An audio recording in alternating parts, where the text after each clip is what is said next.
അദ്ദേഹത്തിൻ്റെ ക്ലാസ്സുകളെ പറ്റി പറയുന്ന അദ്ദേഹത്തിൻ്റെ ശിഷ്യരല്ലാത്ത ആയിരക്കണക്കിന് ആളുകളെ നമ്മൾ എത്രയോ പരിപാടികളിൽ കണ്ടിട്ടുണ്ട്. അദ്ദേഹത്തിൻ്റെ വീടുകളിലെ വൈകുന്നേരങ്ങളിലെയും സദസ്സുകളിൽ നമ്മൾ കണ്ടിട്ടുണ്ട്. അവരെയൊക്കെ എന്താണ് ദുഃഖത്തിൻ്റെ വലിയ കടലിലാക്കി സാനുമാഷ് കടന്നു പോവുകയാണ്. ഒരു അധ്യാപകൻ, ഒരു ഗുരുനാഥൻ എന്നത്, ആ ഗുരുനാഥൻ എന്ന വാക്കിൻ്റെ പൂർണ്ണാർത്ഥത്തിൽ നമുക്ക് വിളിക്കാൻ കഴിയുന്ന അപൂർവം ഒരാളാണ് സാനുമാഷ് എന്ന് നിസ്സംശയം നമുക്ക് പറയാം. നമ്മളെ ഇരുട്ടിൻ്റെ വഴിയിൽ നിന്ന് വെളിച്ചത്തിൻ്റെ വഴിയിലേക്ക് നയിക്കുന്ന ആളുകളൊക്കെയാണ് നമ്മളുടെ ഗുരുനാഥന്മാർ. അങ്ങനെ നേരിട്ടല്ലെങ്കിലും സാനുമാഷ് എത്രയോ ആയിരങ്ങളുടെ, പതിനായിരങ്ങളുടെ അല്ലെങ്കിൽ ലക്ഷങ്ങളുടെയും ഗുരുനാഥനാവുകയാണ്.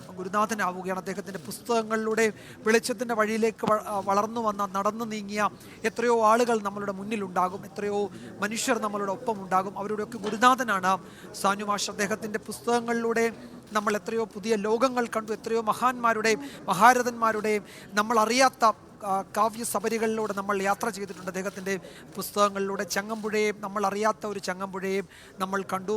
നമ്മൾ മനസ്സിലാക്കിയതിനപ്പുറം ബഷീറിനെ നമ്മൾ കണ്ടു. നമ്മൾ അറിഞ്ഞതിനൊക്കെ അപ്പുറത്തേക്ക് ഇനിയും അറിയാനുണ്ട് ഗുരുവിനെ. പക്ഷേ അപ്പോഴും ശ്രീനാരായണ ഗുരുവിനെ പറ്റിയുള്ള അദ്ദേഹത്തിൻ്റെ ഈടുറ്റ ഗ്രന്ഥം ഒരു വലിയ ആകാശം മുട്ട നിൽക്കുന്ന ഗുരുചിന്തകളുടെ ലോകത്തേക്ക് നമ്മളെ സാനുമാഷ് കൊണ്ടുപോയിട്ടുണ്ട്.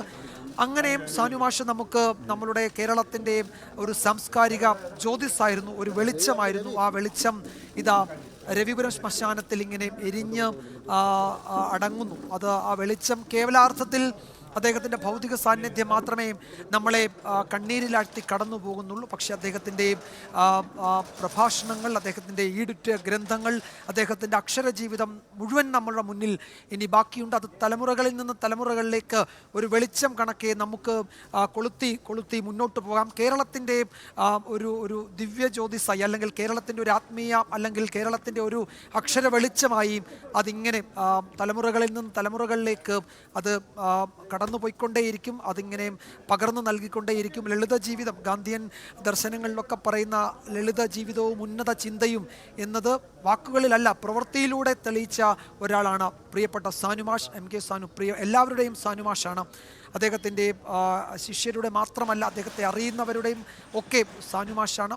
സാനുമാഷ് എന്നാണ് എല്ലാവരും വിളിക്കുക. MK സാനു അല്ലെങ്കിൽ പ്രൊഫസർ MK സാനു എന്നൊന്നും അദ്ദേഹത്തെ ആരും അങ്ങനെ തീർച്ചയായും വിളിക്കണമെന്നില്ല.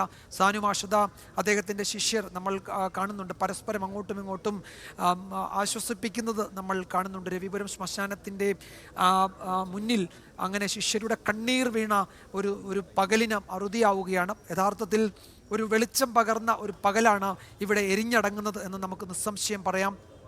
രവിപുരം ശ്മശാനത്തിൽ മാത്രമല്ല, കേരളത്തിനാകെ ആ വെളിച്ചം പകർന്ന ഒരു പകൽ ഇതാ എരിഞ്ഞടങ്ങുമ്പോൾ സാനുമാഷ് ഓർമ്മയാവുകയാണ്. അപ്പോഴും ഞാൻ നേരത്തെ പറഞ്ഞതുപോലെ അദ്ദേഹം നമ്മളുടെ മുന്നിൽ വരച്ച് പറഞ്ഞ് എഴുതി വെച്ച ഒരു വലിയ പ്രപഞ്ചം ബാക്കിയുണ്ട്. ആ പ്രപഞ്ചത്തിൽ നിന്ന് ഊർജ്ജം ഉൾക്കൊണ്ടാണ് ഇനി തലമുറകൾ ഇവിടെ ജീവിക്കാൻ പോകുന്നത്.